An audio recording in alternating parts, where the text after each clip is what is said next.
Pessoal, dando continuidade aí, então na aula 6, aqui tá a aula 5, tá? Porque foi um material que eu já usei em outra aula, mas é a aula 6, tá? Como eu comentei, eu ia fazer mais um exemplo com vocês, né, de flexão oblíqua ou assimétrica, e aí na aula da tarde a gente vai entrar na parte de flexão composta, tá? Que aí entram outros conceitos. Então, para a gente aprender aí mais um pouquinho, né, ver esse exemplo, eu trouxe agora um elemento que ele, além da peça não ser maciça, né, toda simétrica nas duas direções, né, que foi o exemplo anterior, eu trouxe uma peça T, porque além disso a gente vai ter que calcular centroide, calcular inércia, a gente tem algumas coisinhas a mais para poder estar desenvolvendo nessa peça, tá? O processo é o mesmo, né, então percebam aí que é uma sequência de coisas, né, centroide que a gente já calculava antes, inércia, tudo vai sendo calculado novamente, tá? O que muda são os tipos de peça. Então, para essa aula agora, eu trouxe esse exemplo aqui para vocês de uma viga T. E essa viga T, lembra que eu comentei com vocês que a linha neutra, ela não necessariamente ela vai ficar sempre acima, tá? Ela também pode ficar abaixo do ângulo do momento que está sendo aplicado, tá? Porque isso tudo é influenciado não só pelo carregamento, mas também pelo formato da peça, tá? Então, tem vários fatores que influenciam. Então, um dos fatores é a inércia da peça, né? Porque o ângulo da linha neutra ele vai ser determinado a partir da inércia da peça e também por esse ângulo aqui do momento. Então, são esses fatores que influenciam. Então, nem sempre ela vai ficar só acima. Pode ser que ela fique abaixo também, tá? Então, tudo depende dos valores que nós temos aí para desenvolver a atividade. Aqui eu peço para a gente determinar os valores de tensão máxima na peça, né? Então, quando eu falo máxima, é sempre os extremos. No exercício anterior, nós calculamos nos 4 pontos, né? O A, B, C e D. Aqui eu quero os pontos máximos. Bom, se eu sei que esse ângulo ele está bem aqui, só um pouquinho, pessoal, deixa eu tentar arrumar o mouse aqui. Como eu sei que esse ângulo está bem aqui, provavelmente a linha neutra ela está passando nesse quadrante, né? Então ela passa dentro desse quadrante. Se ela passa dentro desse quadrante, independente se ela for um ângulo mais próximo do 90 ou se ela for mais abaixo aqui, os extremos vão ser o quê? O ponto A e o ponto B, tá?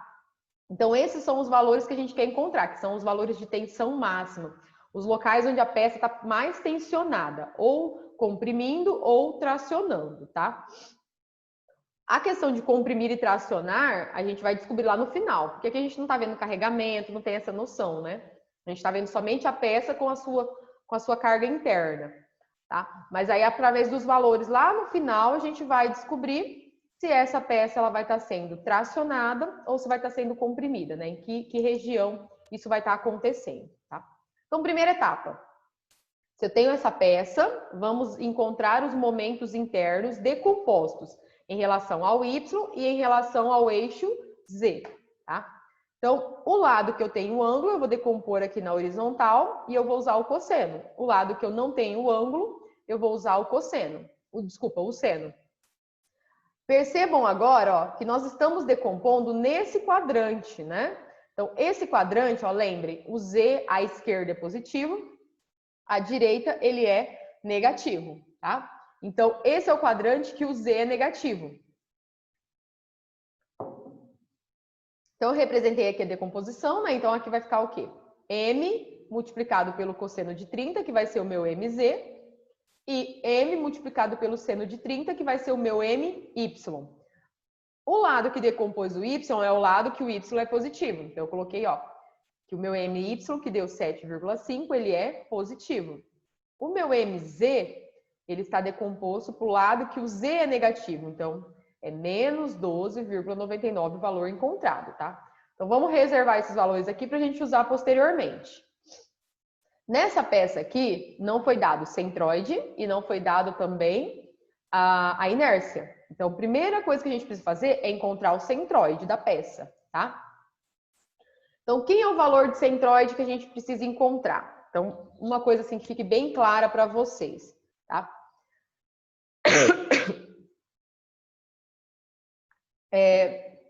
Quando eu olho essa peça, ela tem simetria em relação à vertical. Ou seja, ela não é simétrica em relação ao Y. Desculpa, ela é simétrica em relação ao Y, né? Porque é a vertical que ela tem simetria. Mas a coordenada da simetria dela, na verdade, é em relação ao eixo da base aqui, tá? Então, esse eixo da base, aqui eu coloquei X, na verdade é um Z, tá, gente? Esse eixo da base é a posição que ela tem a simetria. Então, assim, quando eu pego essa coordenada aqui, olhem isso como um Z, tá? Depois eu arrumo lá para vocês. Olhem ela... Deixa eu abrir novamente. Então, quando eu venho nessa coordenada aqui da posição horizontal, percebam que essa coordenada aqui, ó, é a coordenada da simetria. Então, metade para um lado é igual, a outra metade também é igual. Então, a coordenada da simetria é em relação à base, tá? Então, significa que nós temos que encontrar o centroide em relação à altura.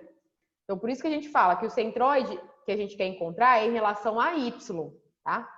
Então, é esse centroide que nós temos que encontrar, porque em relação à base, ó, quando eu chego bem aqui, ó, que é o meio, ó, o ponto que divide a peça ao meio, é como se eu encaixasse, tá? Esqueçam essa coordenada que a gente tinha feito aqui e vamos olhar essa coordenada aqui agora, ó, encaixando essa peça num plano cartesiano. Então, eu encaixei a peça bem no meu plano cartesiano e eu vou ver as coordenadas.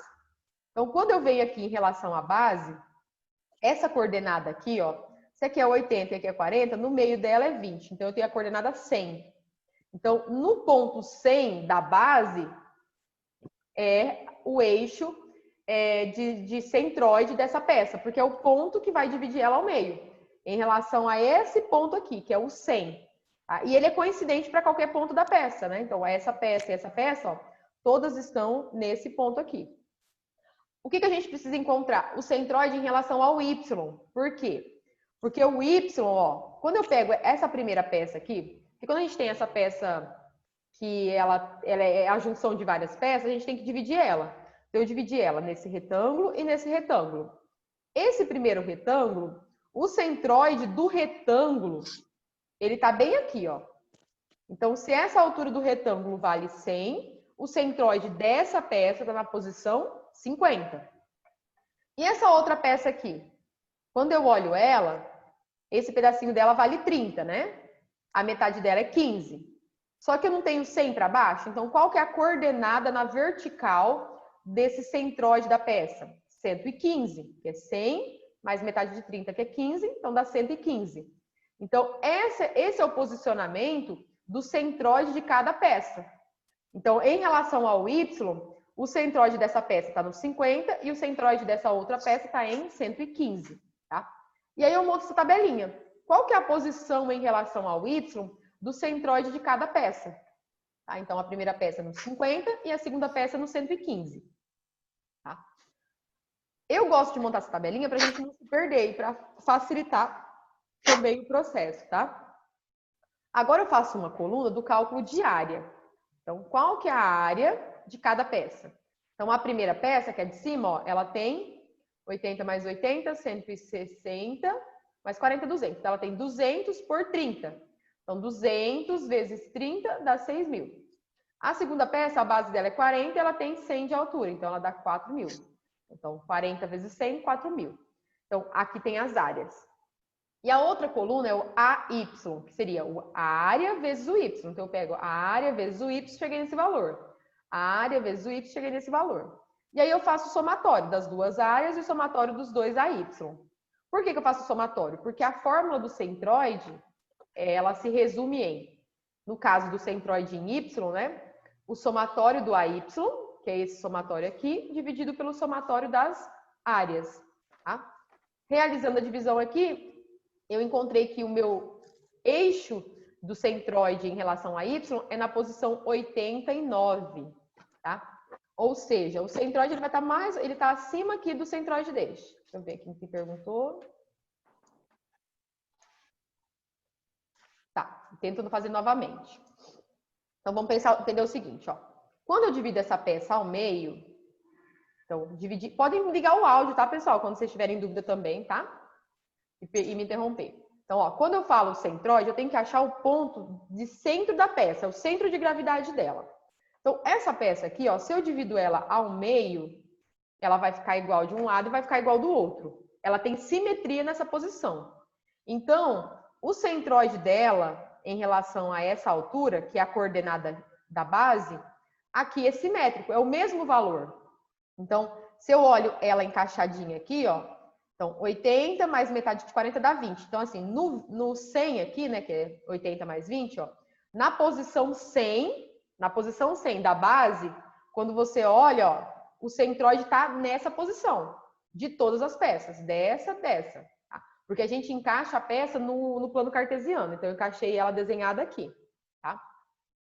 Só que quando eu olho em Y, o centroide dessa peça está aqui e o centroide da outra peça está ali. Então, eles são distantes entre si, entendeu? Então, a gente tem que calcular o centroide da peça inteira, porque o centroide delas separadas é diferente. Então, a gente tem que calcular um centroide da peça inteira. Só que quando eu olho na base, ó, e marco o centroide aqui em relação à posição X, ele é igual, porque quando você fala que é igual, porque você divide a peça em duas partes iguais.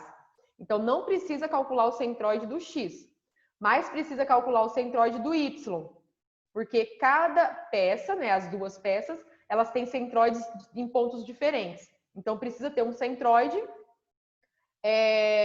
que seja da peça inteira. Por que tem que ter um centroide da peça inteira? Porque quando eu passo uma linha aqui, gente, a parte de cima é diferente da parte de baixo. Diferente quando a gente tinha uma peça retangular, né, que você divide ela nas duas direções, ela fica igual. Aqui não. A direção que você dividir e ela não ficar igual, a gente tem que calcular o centroide. Então, por isso que a gente precisa fazer isso. Então, a maneira que eu gosto de fazer é montando essa tabelinha, de montando coordenadas, tá? Então, eu vi que em relação à base, quando eu venho bem aqui, ó, nesse ponto, que é o ponto da coordenada 100, na coordenada 100, ó, o que eu tenho de metade para cá é igual a essa metade para cá. Então, eu não preciso fazer o centroide do X, da base, tá? Por quê? Porque quando eu venho bem nesse ponto aqui, ó, a metade para cá é igual a metade para cá. Até aí tá tranquilo? Para quem questionou? Essa questão de não precisar fazer esse centroide. Agora, quando eu olho em Y, perceba que se eu vou... Ó, aqui eu já achei esse centroide, né? Mas quando eu olho aqui, a metade de cima é diferente da metade de baixo. Então, isso faz com que eu tenha que calcular o centroide, tá? Como que eu calculo esse centroide? Eu vi que em relação ao Y, o centroide é diferente, porque quando eu olho a metade de cima, é diferente da metade de baixo. Então, isso me garante que eu tenho que calcular o centroide de Y, porque o de X eu já sei que é na posição 100, que é bem nesse meio aqui, tá? Então, como que eu calculo do Y? Eu dividi a peça 1 e peça 2. Tá? A primeira coisa é isso. Então, a peça 1, o centroide dela, né, em relação à posição Y, ó, esse pedacinho dela não vale 30? Então, o centroide dela ó, passa bem aqui no meio. Deixa eu pegar uma linha aqui. Então, o centroide dela, ó, ele vai passar bem aqui, ó, bem no meio aqui, certo? Então, qual que é a distância? Porque eu estou trabalhando com o eixo das coordenadas, né? Qual que é essa distância até aqui embaixo, ó? Então, daqui da base até aqui em cima, qual que é a distância? Porque é a posição que eu preciso. Então, esse pedaço não vale 100? E mais o 15 dá 115, é a posição dela.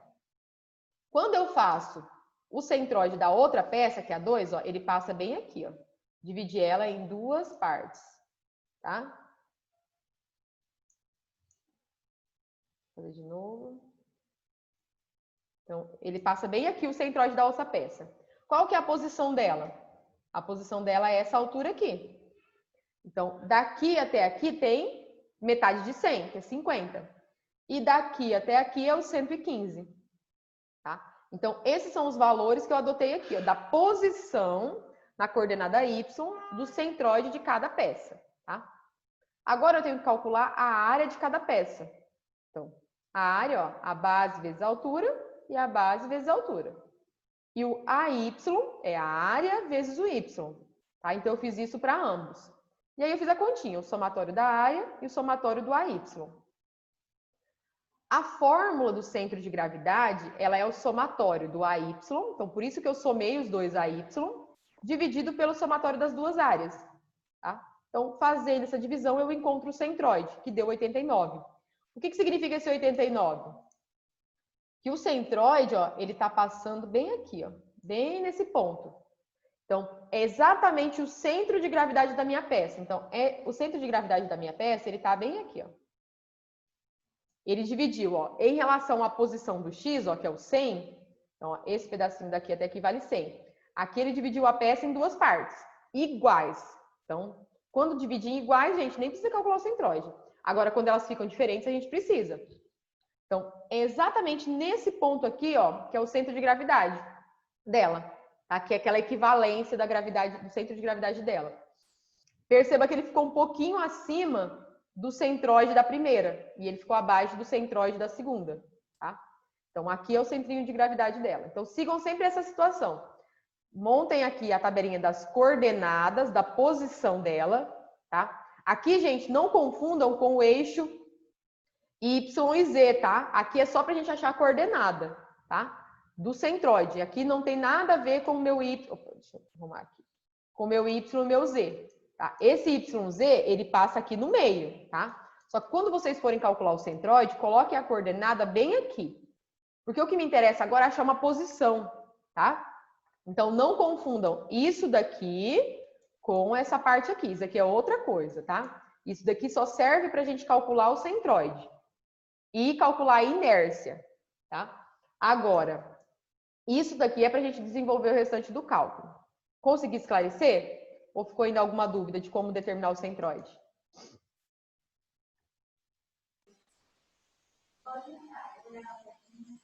Certo, certo. Tranquilo? Qualquer dúvida, perguntem, tá? Que eu tento explicar novamente de outra forma. Bom, já temos o centroide. Por que a gente precisa do centroide da peça? Porque na hora de calcular a inércia, nós analisamos o centroide também, tá? Por quê?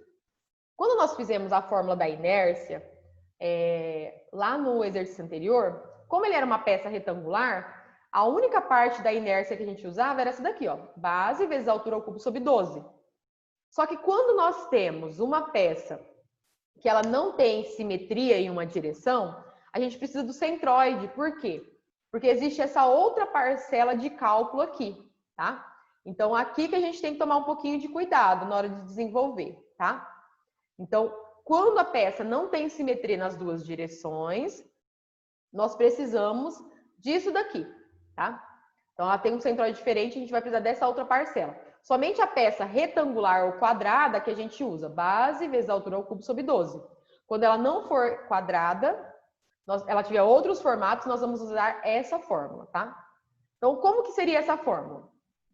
Lembrem que agora nós temos duas inércias, a inércia em Z e a inércia em Y, tá? Então, quando eu calculo a inércia em Z, a base, o Z é a minha base. Se eu calcular a inércia em Y, a base é o Y e aqui vira a altura, tá? Essa é a diferença entre eles. Então, em Z, aqui é a base e aqui é a altura. Quando eu faço inércia em Y, isso vira a base e a altura vira aqui, tá? Então, essa parte inicial é a mesma coisa, ó. Só que agora, como nós temos duas peças, pessoal, ó, eu tenho a peça 1 e a peça 2. A peça 1, ó, ela vale 200 por 30. A peça 2, 40 por 100. Tá? Então, a gente faz a inércia das duas. É o somatório dessas peças. Então, a fórmula fica o quê? Ó? A primeira peça, ó, a base 200 vezes a altura ao cubo, dividido por 12. Agora, eu tenho essa outra parcela da fórmula, que é a área vezes o dy ao quadrado. Então, a área é 200 vezes 30, certo? Mas quem que é o dy? O dy é a distância entre os centroides, tá? Quem que é esse centroide? Então, vamos voltar aqui. O dy, eu estou fazendo primeiro a peça 1, tá? Então, qual que é a posição do meu y da peça 1? A posição dele não é 115 que a gente tinha feito? E qual que é a posição do centroide que nós encontramos? É 89. Então, qual que é a distância desse centroide até esse centroide? seria 115, que é a posição dele aqui, menos o 89. Tá? Então, o DY é a distância entre centroide da peça e o centroide geral. Tá? Então, quando eu falo centroide geral, é o centroide da peça toda, tá? E quando eu falo só o centroide, é só o da pecinha que a gente está analisando. Então, qual que é essa distância? Aqui não é 115 a posição? A da outra peça, da inteira, né? Contando tudo, é 89. Então, o meu DY é a distância entre centroides da minha peça parcial com a minha peça total. Então, é dy ao quadrado. Então, 115 menos 89. Ficou clara essa parte? De achar essa diferença de centroide? Agora, nós vamos fazer a segunda peça, tá? Porque quando a gente faz essa inércia, a gente faz a primeira peça e faz a segunda peça, tá? Então, a segunda peça, o valor dela, ó, a base 40, a altura de 100, tá? Então, ó, base vezes a altura ao cubo sobre 12, mais a área. Então, essa fórmula aqui, gente, a gente faz por peça. Eu fiz a primeira peça e a outra fazendo a segunda.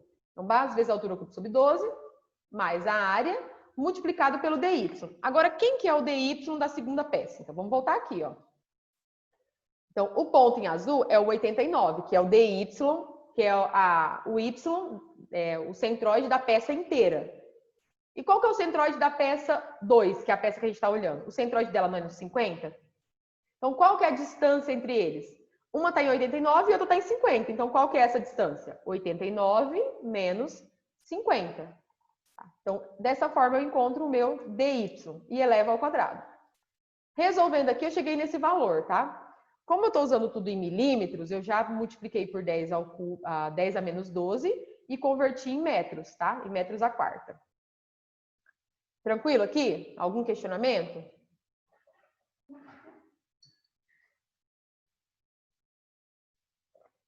Agora, nós vamos fazer o mesmo processo, só que em relação ao y. É a inércia em y, tá? Então, a inércia em y, pessoal, o que que acontece?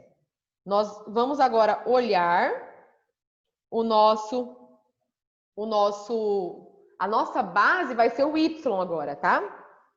Então, a gente vai ter aqui a base e aqui a altura. É isso que muda, tá? Só para o cálculo da inércia ali, ó. Então, a posição y vira base e aqui vira altura, tá? Mas o que eu fiz aqui, na verdade, foi escrever de um jeito assim, ó. Que a minha altura vira base, né? Então, na fórmula, né? Base vezes altura ao cubo. Então, se eu olhar a peça normal, então, quem que é a base? A base é a altura. E o primeiro elemento, né? Então, ele é a altura vezes a base ao quadrado, que é o que a gente estaria fazendo olhando ela normalmente.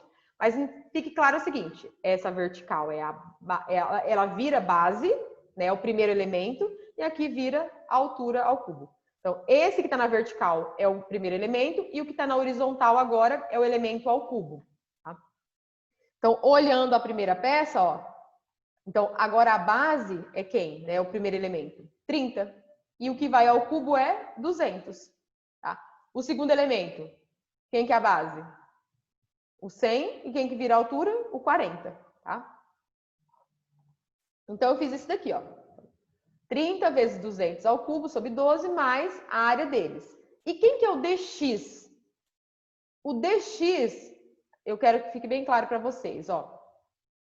Quando eu venho aqui no x, existe uma distância em relação a x? Tá? Quando eu falo distância, gente, é em relação à coordenada x. Bem nesse ponto aqui, todos os meus centroides não são coincidentes na coordenada x? Então, nessa coordenada. Então, essa peça aqui, ó, o centroide dela em relação ao x não é no 100? Esse ponto não é em relação ao 100? E esse ponto não é em relação a 100? Então, percebam que o centroide em relação ao x, a coordenada x, ele vale sempre a todos. Ou seja, não existe uma distância entre eles, tá? Então, essa parcela aqui da distância o dx, ele não existe quando eu faço a minha inércia em y, porque não tem uma distância. né? E por que não tem uma distância? Porque ela é simétrica. Então, esse lado é igual a esse lado, tá? Tem uma simetria. Então, tendo uma simetria, gente, não tem essa parcela de cálculo. Por quê? Você vai ter a área, mas quando você multiplica por zero, essa parte aqui desaparece, tá? Então, quando vocês forem fazer essa segunda etapa, e em relação a essa posição, que é a dx, essa parcela é igual a essa parcela, não existe o dx para vocês, tá? Porque daí ele se anula. Então, eu fiz a primeira parte e a segunda parte. Então, essa parcela se anula. Cheguei nesse valor de inércia. Alguma dúvida aqui para o cálculo da inércia? Ela é um pouquinho mais trabalhosa por a gente trabalhar com essas duas direções, tá? Então, só tomem um cuidado aí na hora de desenvolver. Fiz as duas inércias e eu já tenho os valores. Com esses valores, eu posso já achar o meu ângulo. Né? No exercício anterior, a gente fez o ângulo por último, tá? Mas eu já vou fazer o ângulo aqui agora, para a gente já conhecer um pouquinho como que fica a estrutura. Então, eu vou fazer o ângulo alfa, que é o ângulo da minha linha neutra. Então, a tangente de alfa é igual a inércia em z sobre a inércia em y multiplicado pela tangente de θ. Então, eu peguei as duas inércias e multipliquei pela tangente de 30. Cheguei nesse ângulo aqui, ó. Eu representei até maior para vocês aqui, gente. O momento, ele está com um ângulo de 30 graus. Olha aí a linha neutra onde está passando. Ela está passando abaixo do ângulo de 30 graus, tá? Então, a linha neutra está bem por aqui. Tá? Então, essa linha neutra ela é influenciada tanto pela inércia da peça, quanto pelo ângulo que está sendo aplicado o meu momento, tá? Então, significa o quê? Ó? Quando a gente passa essa linha aqui neutra, o que está aqui acima, o extremo, né, que é o ponto mais distante dela, é o ponto A, e quando eu olho abaixo, o ponto mais distante é o meu ponto B, tá? Esse é meu ponto B. Então, esses são meus extremos. Se eles são os meus extremos, é exatamente ali que eu preciso determinar as coordenadas, né? Então, qual que é a posição do ponto A? Qual que é a posição do ponto B, tá? Quando eu falo agora coordenadas, tá, gente? Esquece agora aquele x e y, tá? Agora a gente trabalha, volta para o z e para o y. Então, qual que é a coordenada em relação a esse ponto aqui, tá? Em relação à marcação do centroide dela. Então, aqui, gente, é em relação à posição do centroide, tá? Então, daqui para cá, para cima e para baixo, tá? Quanto que eu tenho para um lado e para o outro? Porque aqui é a minha referência de coordenada, tá? Então, essa referência de coordenada aqui, ela serviu somente para calcularmos o centroide, para saber a posição dele. Agora, a gente volta para aquela referência de coordenada do centro da peça. Então, passando a peça exatamente ao meio e dividindo no ponto do centroide, tá? Então, ela está dividida ao meio aqui e ela está passando aqui, ó, bem no 89. Então, ó, da base até aqui é os 89. O que eu tenho para cima é o restante, tá? Então, essa marcação agora das coordenadas do ponto, dos extremos, nós sempre vamos partir da questão do centroide, tá? Que nós calculamos. Então, o ponto A. O ponto A, eu preciso da coordenada Z e da coordenada Y. Então, vamos olhar aqui, ó. A base aqui é 200, lembra? E a altura aqui 130. Então, vamos olhar aqui com calma, ó. Então, vamos pensar o seguinte. Deixa eu tentar rascunhar aqui. Então, esse pedacinho aqui, ó, eu preciso dessa distância, ó. Qual que é essa distância aqui? Então, tudo aqui embaixo, a base inteira não era 200? Então, esse pedacinho aqui vale metade de 200, que ele vale 100 milímetros. Só que aqui eu já passei para metros, tá? Para facilitar, lá no cálculo adiante.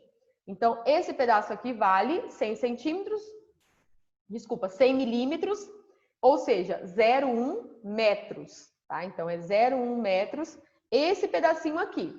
Só que o Z para esse lado não é positivo, então o meu Z vale esse valor positivo, tá? Agora, o que nós temos que olhar? A coordenada dele em relação ao Y, certo? Então, a coordenada dele em relação ao Y. Quanto que ela vale, essa coordenada em relação ao meu Y? Quanto que ela vale? Bom, eu não sei que essa parte de baixo aqui, ó, ela vale 89? Essa parte de baixo, ela vale 89, que é o que a gente já tinha encontrado, certo? Então, deixa eu voltar aqui. Então, se esse pedacinho vale 0,1, esse pedaço de baixo vale 89 milímetros, tudo isso não vale 130? Então, quanto que eu tenho acima de 89 milímetros? Eu tenho 41 milímetros, tá? Então, esse pedaço de baixo vale 89 milímetros, o que sobrou acima, 41 milímetros. Transformando para metros, 0,041.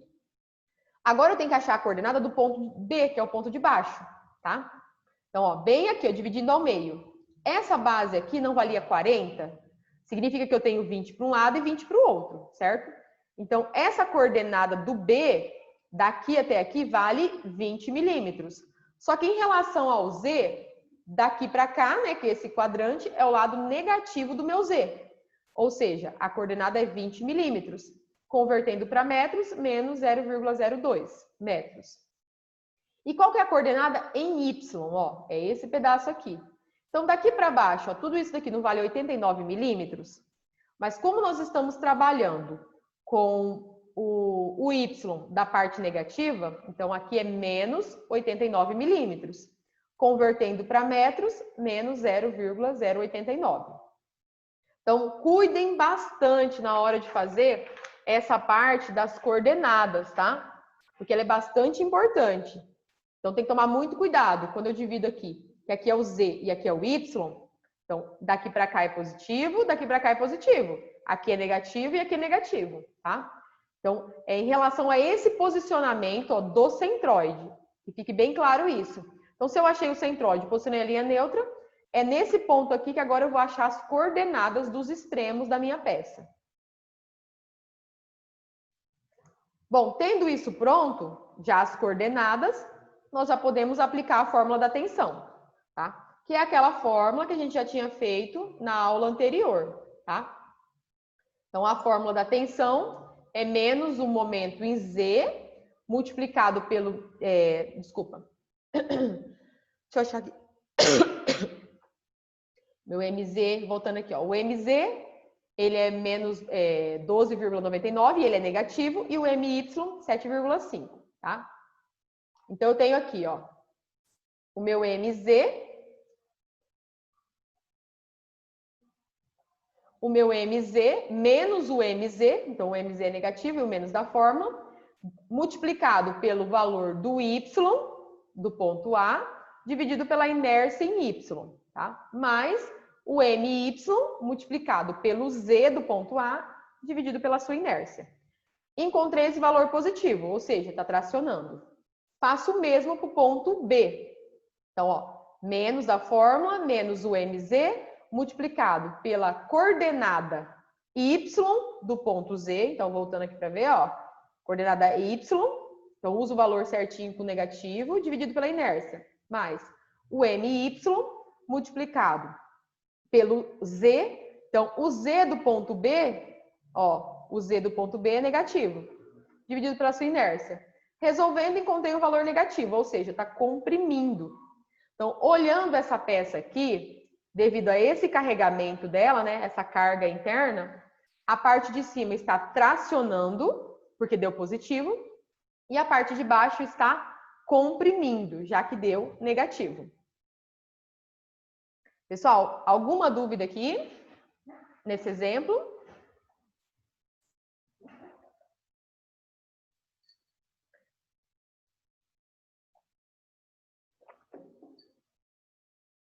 Tranquilo aí?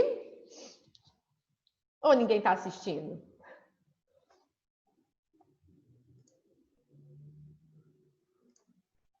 Bom, na aula da tarde, que a gente começa às 2, que são as 14 horas, nós vamos entrar num novo conceito, tá? Que é o último da disciplina, que é a parte de flexão composta, tá? Então, a gente trabalhou até agora a flexão assimétrica e a flexão oblíqua ou assimétrica, né? Que foram esses dois exemplos da aula 5 e 6.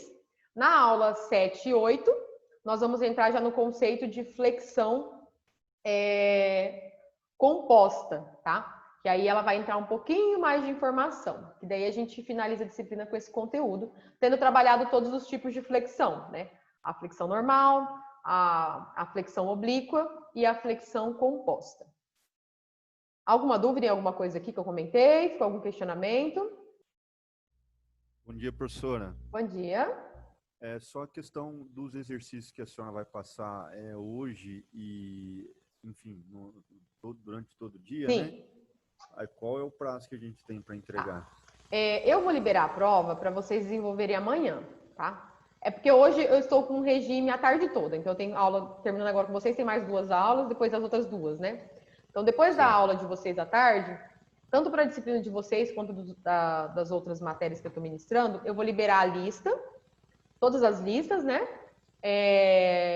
E a prova para amanhã, tá? A prova eu vou mandar pelo WhatsApp mesmo e eu vou combinar para receber tudo por e-mail, tá? Então eu vou colocar o seguinte, para vocês me entregarem até terça-feira, tá? É o prazo que eu estou dando, que daí assim, é o tempo que eu tenho para corrigir para lançar já semana que vem as notas, tá? Então até terça-feira todas as atividades e a prova entregue daí. Tá? As listas, eu só mandei acho que 2 para vocês, né? Mas eu mando mais, porque como a gente já teve aula ontem, anteontem, eu não mandei as outras. As listas estão sendo 1 ou 2 exercícios, tá? Então, vocês têm 8 listas, só que nessas listas são curtas, 1 a 2 exercícios que eu tenho passado. Quando o exercício é mais trabalhoso, é um exercício apenas, tá? Perfeito. Então, fica para terça-feira tudo aí. Aí vai ser tudo via e-mail, porque o portal não foi liberado. O Felipe, ele tá de quarentena, então nós estamos sem acesso a esse portal e ao SAP, tá? Então, eu vou Professora, mandar tudo por e-mail. Oi. minha internet tinha caído. A prova também vai ser até por e-mail até terça-feira? Isso, eu deixo até terça, sem problema nenhum, tá? Ah, tá. Beleza, então. Eu deixo, só que assim, eu peço para vocês que na hora de mandar o arquivo, mandem tudo junto, tá? Assim, criem uma pastinha, atividade 1, 2, 3, todas separadas, bem organizadinho, tá, gente? E aí, manda num arquivo só, compacta e me manda, tá? Por e-mail daí. Mas aí eu vou explicar certinho para vocês na hora que eu mandar. Eu vou mandar todas as aulas juntas agora, e o link da aula eu tô sempre deixando na atividade, tá? Então, na hora que eu posto a aula, eu coloco o link em cima da atividade para vocês acessarem. Então, estou desenvolvendo a atividade, tá lá o link daquela aula, tá? Mais alguma dúvida? Então, a gente volta à tarde, às 14 horas, tá? E aí, depois